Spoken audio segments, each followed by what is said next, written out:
말씀 27절에 이렇게 기록되어 있습니다. 지금 내 마음이 괴로우니, 지금이라는 것은 지금 현재, 지금 내 마음, 예수님이죠. 예수님이 말씀하시기를 마음이 괴롭대요. 그러면 우리가 마음이 괴로울 때는 어떤 일이 괴로운가요? 이건 뭐 너무 많이 해봐서 잘 아시죠? 뭐 이래도 괴롭고 저래도 괴롭고 안 괴로운 게 별로 없습니다. 근데 여기 괴롭다는 얘기는 굉장히 당황스럽고 동요를 일으키고 또 충격을 주고 심히도 불쾌하고 흥분되고 이런 괴로움이에요. 그러면은 제일 괴로운 게 뭘까라고 할 때 죽는 거겠죠. 죽는 게 뭐 다 걱정입니다. 죽을 때 어떻게 죽을까? 이제 이 걱정인데요. 이제 예수님에게 이게 닥친 거예요. 그러니까 예수님의 생애를 보면은 출생부터 해서 또 이렇게 애굽에 피난 갔다가 나사렛으로 가서 거기서 30년 이렇게 사시고 이제 세례를 받으시고 예수님의 공생의 3년이 이제 시작이 되잖아요. 그래서 3년 동안 이렇게 전도하시고 갈릴리 갔다가 예루살렘 왔다가 이제 이렇게 하셨는데 마지막에 이제 마지막 한 주간 유월절을 지내기 위해서 왔죠. 그래서 예루살렘 입성을 했잖아요. 예루살렘 입성해가지고 이제 한 주간을 이렇게 지내시는 거는 몽땅 고난받고 죽으시는 이제 그거거든요. 그러니까는 딱 보면은 금요일 저녁이다라고 얘기를 하게 되면 금요일 오후에 돌아가셨다라고 얘기를 하게 되면 뭐 우리 시간으로 말하면 주일 지나서 오늘 월요일이잖아요. 그러니까는 손가락 딱 꼽히잖아요. 그러니까 그게 딱 보이잖아요. 그러니까 거기에 대해서 마음이 괴롭죠.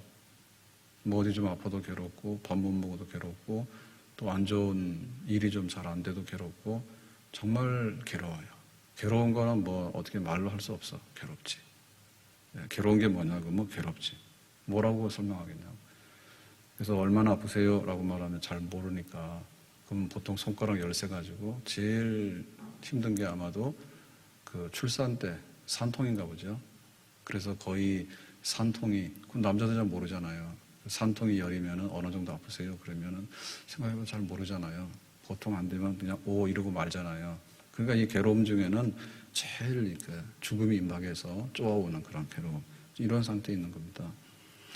이거 왜 느낄까? 예수님도 인성을 가지셨어요.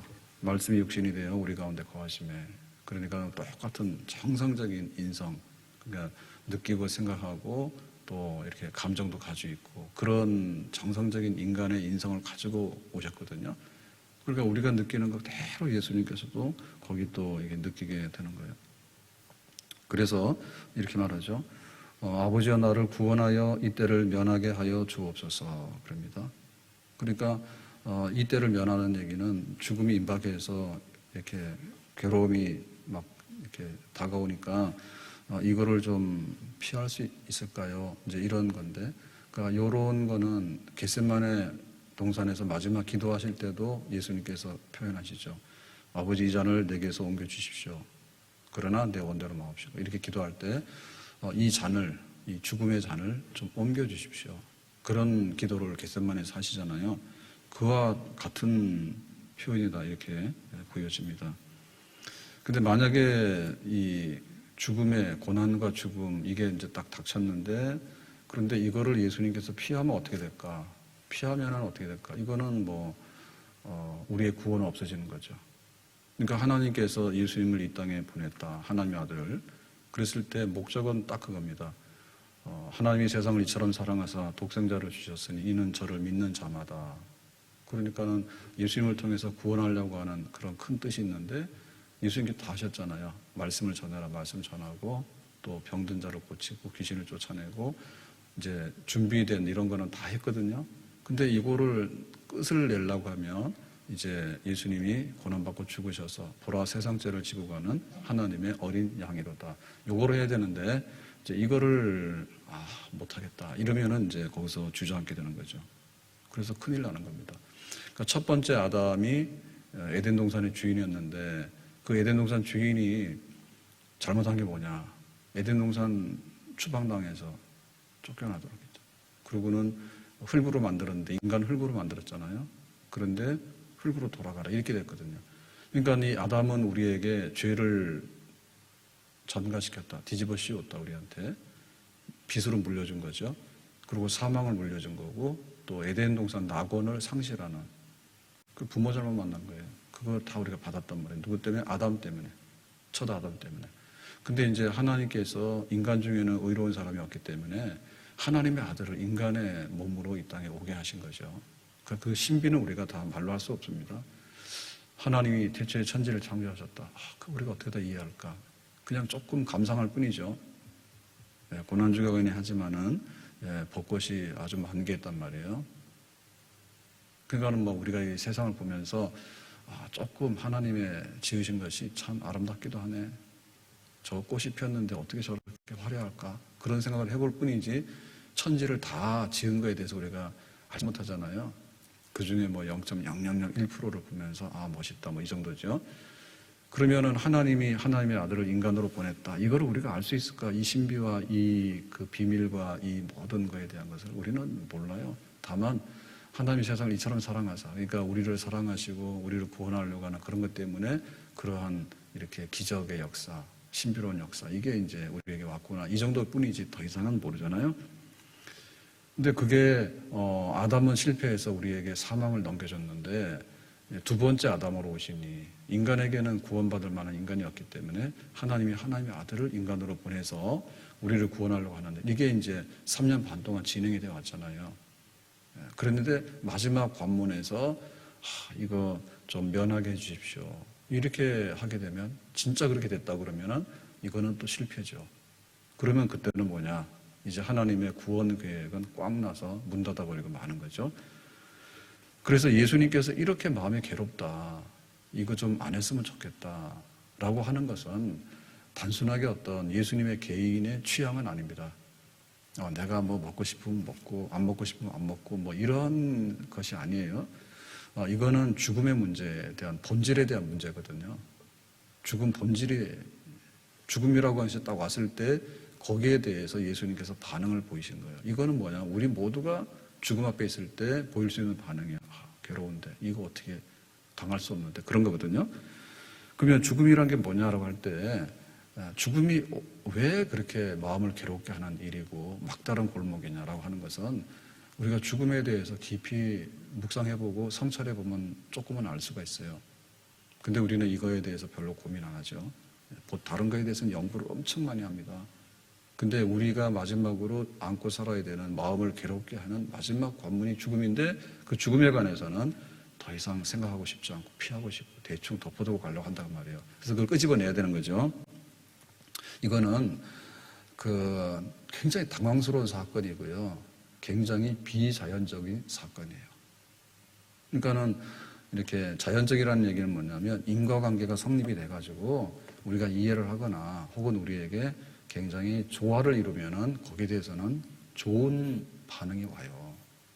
피곤한데 잠을 자고 나니까 좀 굉장히 기분이 좋아지더라. 이런 거는 자연적인 겁니다. 근데 사람이 잠을 자야 되는데 고문을 시켜가지고 못 자게 해서 하루 이틀 3일 막 잠을 안 재우잖아요. 사람이 혼동이 오고 이상해져요. 미쳐버려요. 그거 비자연적인 거예요. 그 밤이 되면 자고 아침이 되면 깨고 이건 자연적인 겁니다. 근데 밤에는 꼴박 밤을 새고 낮에는 뭐 정신이 몽롱해서 왔다 갔다 하고 이렇게 되면은 요거는 비자연적인 거거든요. 그래서 이 죽음이라고 하는 것이 가장 비자연스러운 것의 극치예요. 왜? 영생하라 했거든요. 영생. 그 영생을 해야 되는데 영생을 못하고 부스러지는 거예요. 흙으로 지었는데 생기를 불어넣기 때문에 이게 자연적인 생명을 이렇게 가지고 있다니까요. 근데 그거를 해체시키는 거죠. 부스러뜨리는 거예요. 근데 뭐 예를 들면 자동차를 우리가 해체하자 혹은 낡은 아파트를 해체하자 이런 거는 생명체는 없잖아요. 하나의 물질체이기 때문에 거기에 인격성이 있는 건 아니잖아요. 자동차를 해체시키니까 아파 뭐 이런 건 안 하잖아요. 그렇지만 우리는 어때요? 우리는 그게 해체가 되면요 굉장히 당황스러운 거예요. 죽음이라고 하는 것은 영생하도록 되어 있는 생명이 부스러져서 이렇게 사망으로 끌려가는 사건이란 말이에요. 그러니까 굉장히 아주 당황스러울 수밖에 없고 불쾌할 수밖에 없고 아주 괴로울 수밖에 없는 거죠. 그래서 이거는 우리가 원수를 이렇게 마주보지만은 원수 중에서 최후의 원수입니다. 이런 원수는 없어. 최후의 원수를 만나니까 거기에 대해서 아주 마음이 괴롭고 어떻게 할 수 없는 이런 거를 느끼는 거죠. 그러면 이건 뭐냐? 죄의 싹시예요. 우리가 죄를 짓게 되면 너는 오늘 손바닥 하나 맞아. 그다음에 죄를 짓게 되면 너는 감옥에 가서 일주일 살아야 되겠네. 뭐 이런 게 온단 말입니다. 죄책이 오죠. 거기에 대해서 책벌이 오잖아요.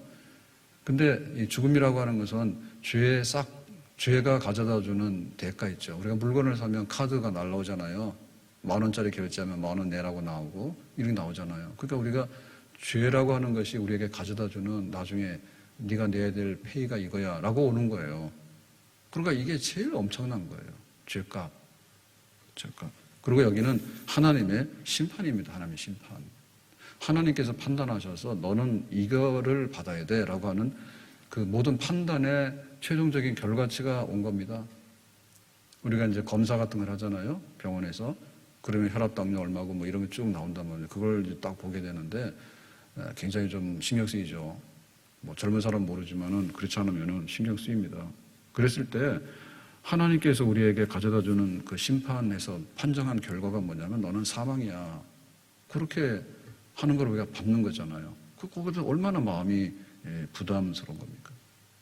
그래서 우리는 하나님을 대할 때 사랑과 은혜가 풍성하신 하나님 이렇게 대하면 좀 마음이 편하거든요. 그래서 사랑도 못 받아봤고 은혜도 못 받아봤는데 세상에 우리한테 줄 사람이 없잖아요. 돈 주면은 좀 친절하게 해주지만은 아무것도 안 했는데 와서 사랑을 쏟아붓고 막 은혜를 쏟아붓고 이런 사람은 없어요. 세상에 공짜는 없다니까요. 다 빼가는 겁니다. 그런데 하나님께서는 사랑과 은혜를 항상 우리에게 베푸시니까 우리가 거기서 편안함을 느끼고 안정감을 느끼잖아요. 그래서 우리가 그런 건 몰랐는데 교회 문 확 열어놓고 예배 드리러 오고 항상 이런 거에 대해서 그리고 성도들 만나는 거. 네, 어제 예배 중에 영상 예배 중에 최고는 그 작년 칸타타가 불쑥 나왔어. 예, 그래서 보니까 와 반갑더라고. 그러니까는 교회 성도들의 교제잖아요. 교회는. 그러니까 지금 이거 영상 이거 비정상이거든요. 성도들이 와가지고 주일 지낼 때 뭐 24시간을 우리가 예배당에 앉아가지고 1시간 예배, 1시간 예배 이런 식으로 하는 건 아니죠, 그죠? 예배를 드리고 나서 성도들의 풍성한 교제가 있잖아요. 그게 바로 교회의 생명이라니까요. 근데 이런 게 없어지니까 막상 이게 없어지고 나니까 당황스럽지. 그래서 우리 장로님들은 기도하러 나오시면은 약간 좀 이렇게 모드가 훌쩍훌쩍 모드로 가더라고. 저는 이해를 해요. 저는 뭐 계속 여기 쓰기 때문에 좀 그런데 이렇게 순서마다 맡아서 이렇게 기도를 하라고 하니까 그렇게 될 것 같아. 그러니까는 이게 빠져나가는 거잖아요. 그러니까 하나님께서 우리에게 찾아오셨는데 심판자로 찾아오시니까 당황스럽지. 늘 은혜와 사랑으로 오신 분이 어느 날 너에게는 죽음이야 라고 하는 것을 오게 되니까. 그래서 이건 뭐냐면 죽음은 하나님의 진노의 잔이다. 아버지 이 잔을 내게서 옮겨주십시오. 잔 중에 그 진노하는 독한 포도주 있잖아요. 사망에 이르는 이러한 독주. 그겁니다. 그래서 이제 이거를 독주를 받아서 마셔라고 할 때 누가 기분이 좋겠어요. 마시면 죽는 건데.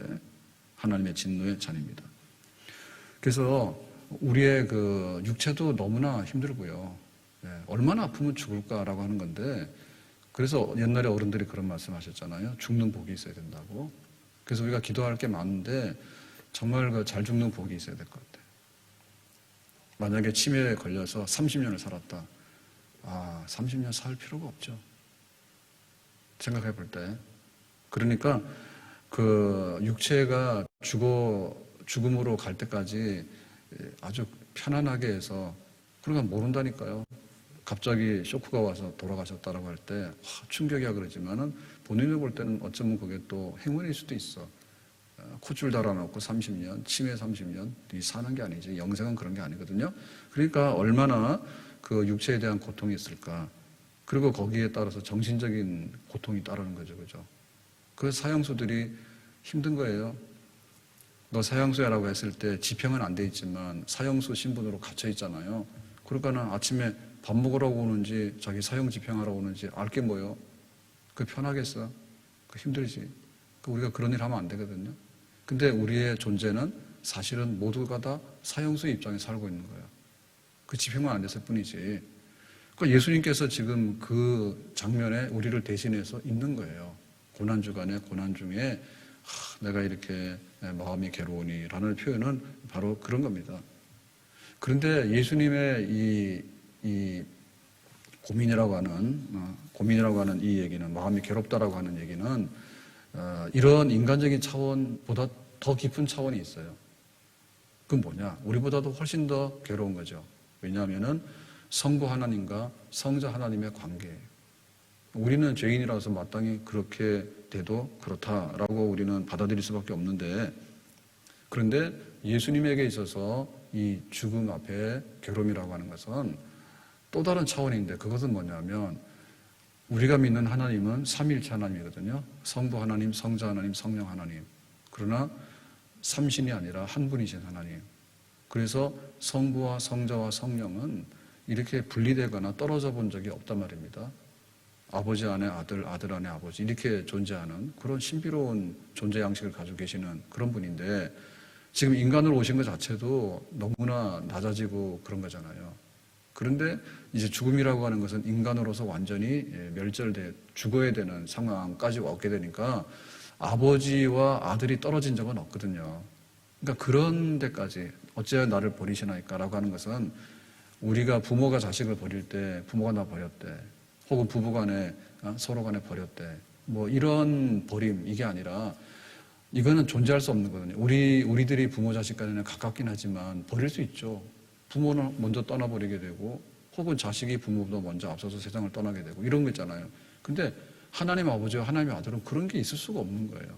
그런데 인간의 죄를 대신해서 담당하실 때만큼은 버림받는 이런 죽음이 이제 왔으니까 그 괴로움은 이루 말로 다할 수 없다. 그래 본 거죠.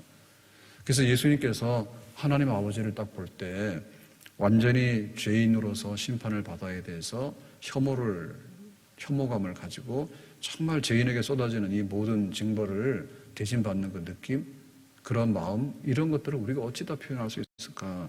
예수님께서 이제 그걸 겪으신 겁니다. 내 마음이 괴로우니 내가 지금 상황에 대해서 무슨 말을 할 것인가? 그러한 죽음을 앞두고 깊은 죽음의 골짜기를 예수님께서 가고 계시는 거죠. 자, 상황은 이런데, 자, 27절을 보면요, 이렇게 말합니다. 뒤에 있는 말이 중요한데, 그러나 내가 이를 위하여 이때에 왔나이다 라고 하죠. 그러나 나를 구원하여 이때를 면하게 하여 주옵소서. 이 죽음이라고 하는 것은 좀 피했으면 좋겠습니다 라고 예수님께서 생각하셨는데, 그러나 바꿉니다. 그거를. 내가 이를 위하여 이때에 왔나이다. 그러니까 나는 내 사명대로 하겠습니다 라는 뜻이죠. 그러나, 자, 우리가 차가 있는데요, 차는 대부분의 경우는 직진이죠. 앞을 보고 가잖아요. 전진이잖아요. 차를.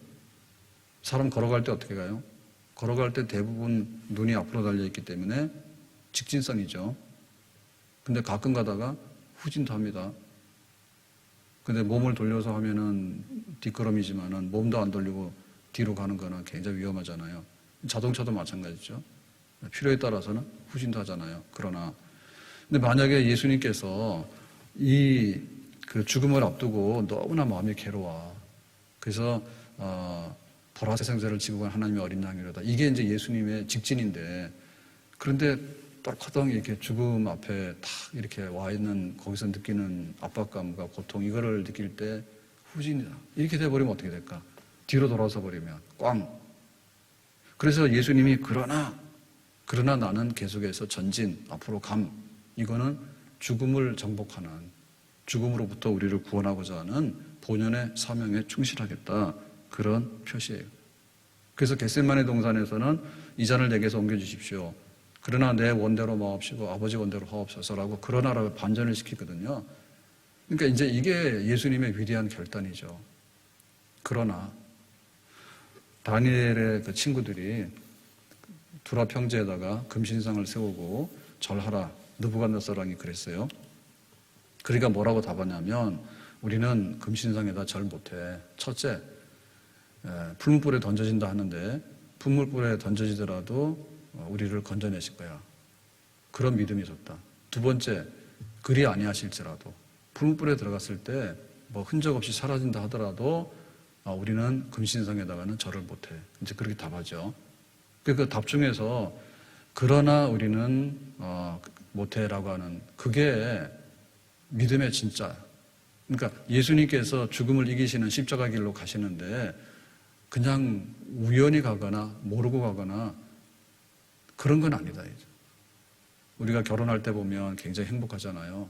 근데 결혼할 때 보면요, 정말 위태롭고 도박 중에 상도박이 결혼하니까. 근데 그때 젊어서 하잖아요. 그냥 걸어, 인생을 걸어. 둘이서 잘 살 것 같아. 다 확신했지. 내가 노예 끌려가듯이 결혼하면 불행의 골짜기에 떨어질 거야. 이래가지고 한 사람 없는 것 같아. 인신매매 전에는. 그러는데 이제 그 위험한 순간인데 이제 결혼을 딱 했단 말이야. 근데 살아보니까 어때요? 살아보니까 뭐 코도 골지, 뭐 막 뒤 나오잖아요. 그 사람의 막 속에 있는 것도 나오지. 그리고 몰랐던 것들 많이 나오죠. 막 억대 연봉이었는데 직장에서 가라 그래서 그냥 온 거예요. 그럼 어떻게 돼? 수입이 빵이지. 이런 일이 생기면 어떻게 돼? 그러나 내가 잘못한 것 같아. 뭐 이런 생각이 막 우두둑 들죠. 그래서 막 사건이 나는 거예요. 그래서 그거를 수습할 수 있는 게 있어야 되는데 그 수습할 수 있는 게 없어. 그럼에도 불구하고 괜찮아. 이게 이제 원래 결혼 약속이잖아요. 근데 그 반전의 힘이 없는 거예요. 반전의 힘이 없어. 그러니까는 이제 이렇게 쾅 치면 이렇게 쿵 넘어져. 이렇게 쾅 치면 이렇게 쿵 넘어져. 그래서 죽음이 왔을 때 그 최후의 원수를 딱 마주쳤을 때 그거에 대해서 다 도망간다니까. 그래서 마지막으로 협박할 때 보면 너 죽을래? 이러면은 사람들이 최후의 협박이야. 그러면은 살려주세요 해가지고 이제 면하고 하는 거죠. 그러니까 예수님께서 그렇게 하지 않았다는 얘기죠. 예, 이걸 알고 가는 거예요.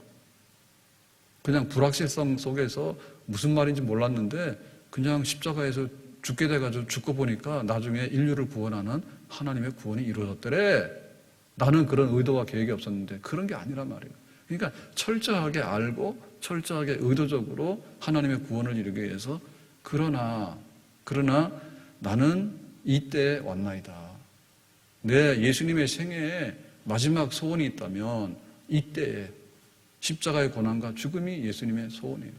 그러니까 예수님께서 많은 말씀으로 가르쳤지만 그것이 최후의 소원은 아니에요. 예수님께서 많은 환자들을 고쳤습니다. 그리고 귀신 쫓아냈습니다. 그러나 그것이 최종적인 마지막에 생애에 할 일은 아닌 거예요. 그 맛보기죠, 맛보기. 맛보기인데 최후에 해야 될 일은 뭐냐면 이때 왔나이다. 내가 이것을 이루어야지 내 일을 다 이루는 겁니다. 라고 하는 거. 바로 고난의 잔을 마시고 죽음의 잔을 마시고 그로 인해서 우리에게 생명을 줄 수 있는, 구원을 이룰 수 있는 그것이 바로 내 필생의 과업입니다. 그러니까 예수님은 그 깊은 괴로움 속에 있었지만 정신 번쩍 드는 거죠. 그래서 예수님께서 그 정신을 차리고 십자가의 길을 가게 되시는 거예요. 에스더가 아주 심각한 결단을 요구받습니다. 유대인들이 다 죽게 돼서 그냥 네가 왕에게 가서 그 사장 얘기해서 우리 좀 구원해 라고 모르드게가 얘기하잖아요. 에스더야 그렇게 해. 그러니까 에스더가 뭐랍니까? 아니 지금 궁궐의 법이 그게 아니야. 왕이 불러야지 가는 것이 내가 비록 왕이지만 내 마음대로 갔다가 뭐 하러 왔어? 라고 하면 나 죽는 거예요. 그러니까 한 달 동안 왕이 나를 찾은 적이 없어. 그래 나는 못 가요. 이랬잖아요. 그랬더니 모르드게가 뭐라 합니까? 참 안 됐네. 어찌할까? 이렇게 물러서는 게 아니죠. 그렇게 물러서는 게 아니라 네가 왕후가 된 것은 이때를 위함이 아닌지 누가 아느냐라는 얘기는 그 이때를 위한 거다라고 하는 것에 대한 강조법입니다. 에스더, 네가 지금 왕후가 됐어. 왕으로서 해야 될 일이 너무나 많고 영광이 많아. 그런데 해야 될 일 중에 해야 될 일이 뭔지 알아? 그게 바로 지금 죽게 되는 유대인들을 구명하는 일이야. 그러니까 바로 지금이 이때야. 그러니까 네가 밥 먹고 지금까지 살아왔잖아. 그리고 지금 왕후가 됐잖아. 그런데 해야 될 마지막 일이 바로 이 일이야. 피할 생각 마라.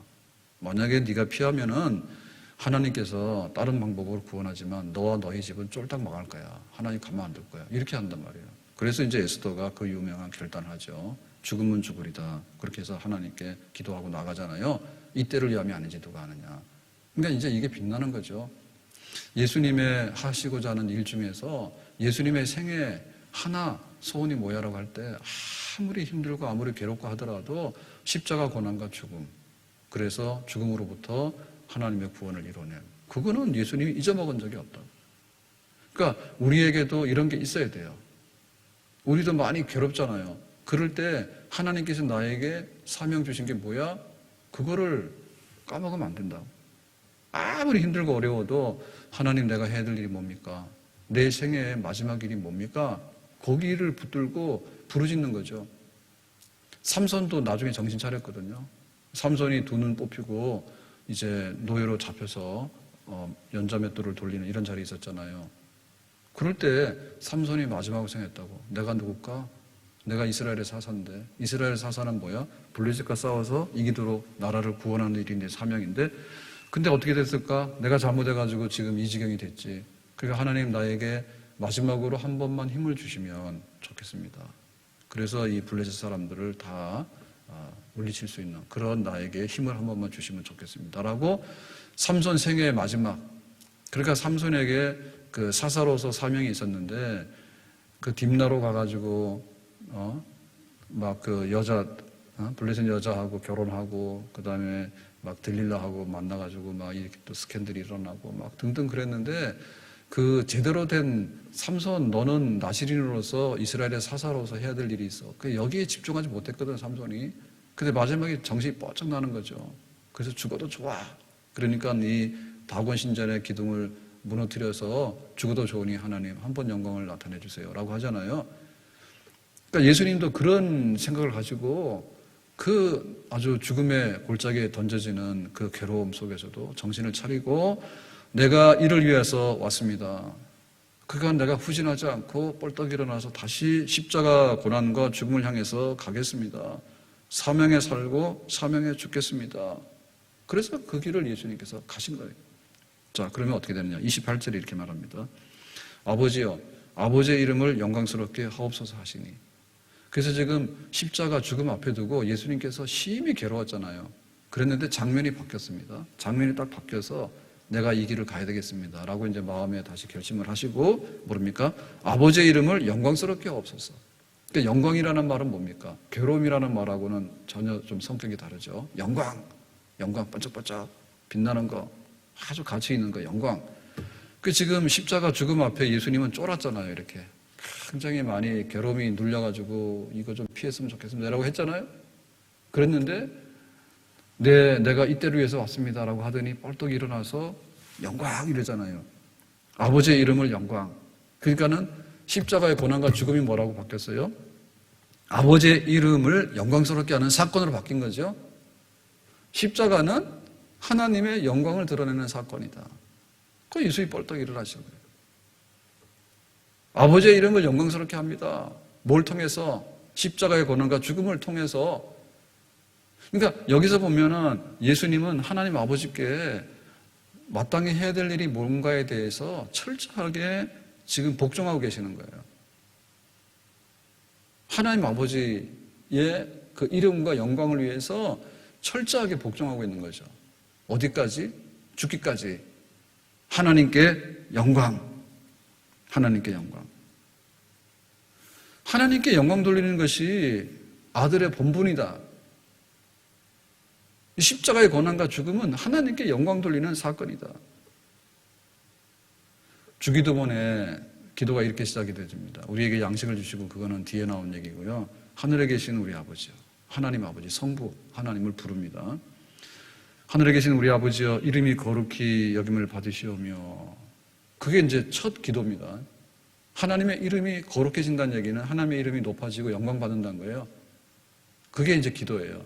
그래서 기도 중에 기도는 아버지의 이름이 올라가는 거예요. 떨어지는 게 아니라. 너 이렇게 도둑질했어. 근데 알고 보니까 너 교인이네. 그럼 뭐예요? 영광 떨어뜨리는 거죠. 원정수 권사님 그랬대잖아요. 대전고등학교 다닐 때, 종수야 320등 하더니 350등이 됐네. 네 집 가난한데. 선생님한테 불려가서 그 얘기 듣고 나서 눈치챘죠. 아, 성적이 떨어지는 것이 안 좋은 일이구나. 아, 그때 눈치를 챘대. 심각하게. 그러니까 공부를 열심히 했대. 아, 성적이 올라가면 하나님께 영광을 돌리는구나. 학생으로서는. 그래서 하나님의 영광을 위해서 열심히 했대. 그러니까 집에 공부 못하는 아이들이 있거든. 그렇게 하세요. 네가 이게 내려가면 하나님의 영광이 떨어지는 것 같아. 그러니 하나님께 영광 돌리기 위해서는 올라가야 될 것 같아. 그러면 또 아이들이 또 그렇게 될지 모르겠지. 그러니까 하나님의 이름에다 모든 걸 걸고 사는 거죠.